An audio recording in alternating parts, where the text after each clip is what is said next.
Olá, essa é a formação de auditores internos em sistema de gestão com base na norma ISO 19011, versão 2018. Essa é a parte 2, introdução. Quais são os objetivos desse treinamento? Entender todas as responsabilidades de um auditor em conformidade com a ISO 19011 e também qualificar ou atualizar os profissionais para executarem as auditorias internas em suas organizações ou em algumas partes interessadas. Outra questão importante, a 19011, essa norma, Diretrizes para Auditoria em Sistemas de Gestão, não é uma norma que define requisitos, ela não estabelece requisitos, ela fornece diretrizes sobre a gestão de um programa de auditorias, sobre o seu planejamento, sobre a sua realização, bem como a competência e a avaliação de um auditor e de uma equipe auditora. Tá? Importante ressaltar, ela não é uma norma certificável, ninguém se certifica na 19011. Ela somente fornece diretrizes, então não são requisitos, são recomendações de como deve acontecer uma auditoria em um sistema de gestão. Outra questão importante, uma auditoria ela pode ser conduzida em relação a uma gama de critérios. Nós vamos entender ao longo dessa parte 2 o que são os critérios de auditoria, mas ela pode acontecer de maneira separada ou de maneira combinada, incluindo, mas não se limitando a quê? Os requisitos definidos em uma ou mais normas de sistema de gestão, ou seja, você pode auditar, fazer uma auditoria no seu sistema de gestão com base na 9001 e na 14001 junto, ou na 9001 e na 17025 junto, sistema da qualidade de laboratórios, qualidade meio ambiente, qualidade de segurança, ou meio ambiente e segurança, ou qualquer outra norma de sistema de gestão. Então, ela não se limita, você não precisa fazer uma auditoria na 9001 e outra na 14, pode ser uma auditoria só com os requisitos combinados. Outro critério pode ser políticas e requisitos especificados por partes interessadas pertinentes. O que são isso? Procedimentos, normas, rotinas definidas sobre as partes interessadas. Partes interessadas é toda aquela pessoa, né, ou organização que é diretamente ou indiretamente influenciada pela sua organização. Outro critério pode ser requisitos estatutários e regulamentares. O que é isso? Normas, decretos, portarias, enfim, regulamentações. Um ou mais processos do sistema de gestão definidos pela organização ou por partes. Nós vamos auditar o sistema de gestão X, Y, Z, enfim. Eu posso utilizar ele de maneira combinada e também planos de sistema de gestão relacionados à provisão de saídas específicas de um SG. O que seria isso? Um plano de qualidade, um plano de projeto, ou agora nós vamos auditar a sequência da fabricação de um produto em questão. Então isso pode ser também um critério para uma auditoria em sistema de gestão, tá certo? Então, uma ou mais de maneira separada ou combinada desses critérios podem acontecer e além de alguns outros de acordo com a sua particularidade. Outra questão importante é que esse documento não se limita, não define uma auditoria de acordo com o tamanho da organização. Seja uma organização grande ou pequena, de porte grande ou porte pequeno, a auditoria acontece de acordo com os mesmos requisitos. Tá? Isso é importante também ressaltar.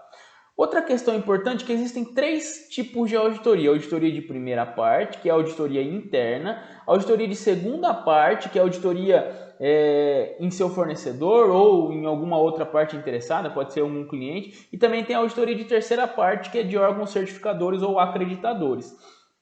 A norma 19011 estabelece as diretrizes para auditorias de primeira e de segunda parte. Tá? Então, o que nós estamos tratando aqui são as auditorias de primeira e segunda parte. A auditoria de terceira parte, as diretrizes são bem parecidas, mas a norma que regula, né, esses requisitos é a 17021. Então, a auditoria de terceira parte do órgão certificador ou do órgão acreditador é feita com base na 17021. Auditoria de primeira parte e de segunda parte conforme a 19011. Agora, algumas definições importantes que eu separei para a gente entender e dar sequência ao nosso treinamento. A primeira delas é entender o que é realmente a auditoria. A auditoria é um processo sistemático, independente e documentado para obter evidência objetiva e avaliá-la objetivamente para determinar a extensão na qual os critérios de auditoria são atendidos. O que seria isso? Tem alguns pontos importantes que a gente precisa ressaltar. Não existe auditoria que ela não seja independente. Eu não posso ter parcialidade, eu não posso fazer uma auditoria pensando em encontrar algo. Não, eu preciso ser independente. Eu não posso carregar nenhuma questão prévia na minha auditoria. A gente vai entender ao longo desse treinamento o que isso quer dizer. E precisa ser documentado. Não existe auditoria informal. precisa ser documentado e registrado. A saída da auditoria é o seu relatório, todos os seus registros, as evidências objetivas que foram encontradas, né? A gente está falando na definição de auditoria de evidência objetiva e a gente vai falar um pouquinho lá na frente também. Eu preciso estar claro o que aconteceu. Não posso ser uma auditoria baseada em achismos, baseada em opinião. Não, não existe opinião. Existe, sim, requisito contra evidência. Se aquilo combinou, se está conforme, beleza. Se está não conforme, também, beleza, vamos tratar. A auditoria é a base para a melhoria contínua de qualquer sistema de gestão, então ela precisa ser levada a sério acima de tudo. Outra questão importante é programa de auditoria. O que seria isso? Arranjos para um conjunto de uma ou mais auditorias, planejado por um período de tempo específico e direcionado a um propósito específico. Programa de auditoria nada mais é do que um planejamento. Eu estou fazendo um planejamento macro das auditorias que vão acontecer em meu sistema de gestão por um período. Normalmente a gente executa um planejamento de auditoria, um programa de auditoria por um ano. No mês de janeiro vamos ter essas auditorias, no mês de fevereiro essas e assim por diante. Então, o programa de auditoria é um planejamento de maneira macro do que vai acontecer na minha organização com relação às auditorias. E escopo de auditoria? Abrangência e limites de uma auditoria. O que seria isso? Quando eu vou fazer uma auditoria, eu posso ter diversas plantas, diversas unidades de fabricação, eu posso ter também diversos processos diferenciados. Então, o escopo eu vou delimitar quais são os limites. Eu vou auditar quem, onde, qual lugar. Eu vou auditar toda a organização, todos os processos, ou vou auditar processo por processo. Então, quando eu defino o escopo da minha auditoria, eu estou falando, agora você vai auditar esse processo, depois esse processo e assim por diante. Então, normalmente inclui uma descrição dos locais físicos e virtuais, funções, unidades organizacionais, atividades e processos, assim como um período de tempo coberto. Então, o escopo tem a ver com isso.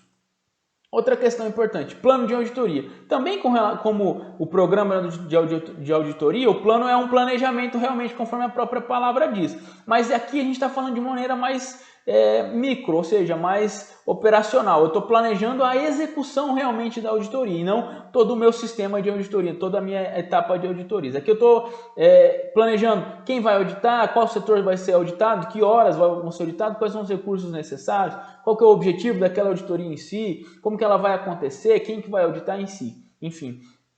Plano é um planejamento mais micro, né, mais específico. Programa algo macro de acordo com o meu sistema. Critérios de auditoria. Conjunto de requisitos usados como uma referência com a qual a evidência objetiva é comparada. Critério nada mais é da base da informação que eu vou tirar como requisito durante a execução da minha auditoria. Então da onde eu vou tirar. Não existe auditoria sem critério definido. Qual que é o critério da sua auditoria? Não tem, eu estou vendo lá se está certo. Mas onde você vai comparar se está certo ou está errado? O critério é esse documento base ou esse processo base que vai definir como a sua auditoria vai acontecer e com base em quê. Tá? Então, pode ser uma norma, pode ser um procedimento, pode ser uma legislação, enfim, é um conjunto de questões que pode ser um critério de auditoria. Sempre, toda auditoria tem que ser embasada em um critério, não existe auditoria sem esse critério. Evidência objetiva. Dados que apoiam a existência ou a veracidade de alguma coisa. Isso é muito importante. Toda auditoria precisa ser relatada ou comparada com seus critérios através de uma evidência objetiva. Eu não posso comparar o critério através da minha opinião, eu preciso comparar através de uma evidência objetiva. O que é uma evidência objetiva? Algo que realmente aconteceu, que eu consegui constatar, que eu consegui evidenciar através de uma entrevista, através de um relatório, através de um teste. Isso tudo pode ser evidência objetiva, através do acompanhamento de um processo. Tudo isso pode ser evidência objetiva. Então, conformidades e não conformidades, a trilha da auditoria precisa ser embasado em evidências objetivas. Auditor, essa é bem simples, né? A pessoa que realiza a auditoria, e auditado é a organização como um todo ou em suas partes que está sendo auditada. Auditor, quem faz, auditado, quem recebe. E a equipe de auditoria, uma ou mais pessoas que realizam uma auditoria, apoiadas, se necessário, por especialistas. Então, equipe de auditoria realmente é toda a equipe que vai executar a auditoria, e o especialista é aquela pessoa que tem conhecimento técnico, que detém os requisitos mais chave do processo, que tem conhecimento específico na área de atuação daquela organização, daquela empresa. Então, o especialista ele serve como apoio para os outros auditores. O especialista também pode executar a auditoria, desde que ele tenha todas as competências necessárias com relação aos critérios de auditoria.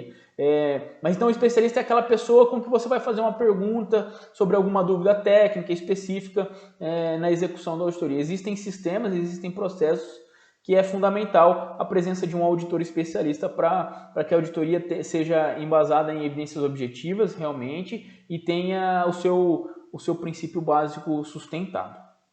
Ok? Então essa é a parte 2 de introdução. Vamos agora praticar nos nossos exercícios.